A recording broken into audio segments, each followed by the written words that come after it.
ఏదో బాలకృష్ణ మీద కారు కోతలకు వస్తారా అని సర్టిఫికేట్ తెచ్చుకున్నాడు. అది ఇది ఏ సర్టిఫికేట్ తెచ్చుకున్నాడు రా దొంగనా లారా? ఏ సర్టిఫికేట్ తెచ్చుకున్నాడు? సైకో గాడు అంటే తప్పేంటి అంటున్నా.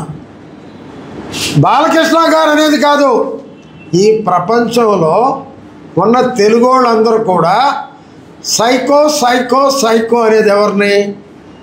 జగన్మోహన్ రెడ్డి గారిని. కొంతమంది సైకో అంటారు ముద్దుగా, కొంతమంది పిచ్చోడు అంటారు ముద్దుగా, కొంతమంది నా బోటోడు పనికి మాలోడు అంటారు.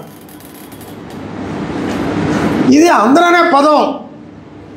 నేను ఒకటే అడుగుతున్నా, వాడు పేరు నానిగాడు, మరి వాడు గుడివాడ అమర్నాథ్ గాడు, వీళ్ళంతా ఏదేదో కూశారు.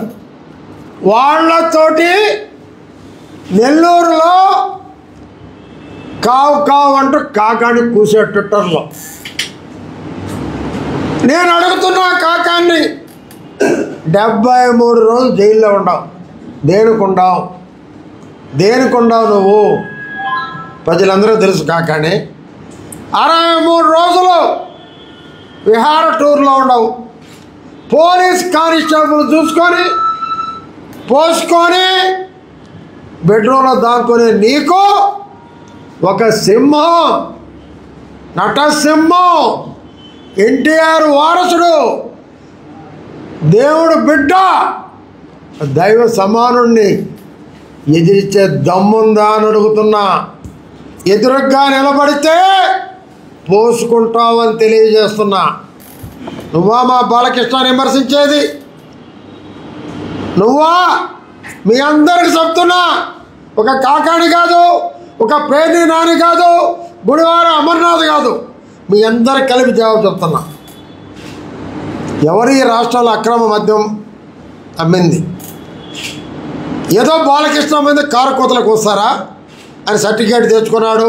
అది ఇది ఏ సర్టిఫికేట్ తెచ్చుకున్నాడు రా దొంగనా లారా? ఏ సర్టిఫికేట్ తెచ్చుకున్నాడు? మీ ఇష్టం వచ్చేట మాట్లాడితే చూస్తూ బాలకృష్ణ అమ్మాయిలు ఎవరు గమ్ముకుండరు. ఏదో జగన్మోహన్ రెడ్డి మెప్పు కోసం ఈ కూటమి ప్రభుత్వాన్ని విడదీయాలని, ఏదో చిరంజీవిని ఏదో అన్నాడని ఏదో అభూత కల్పన కల్పించి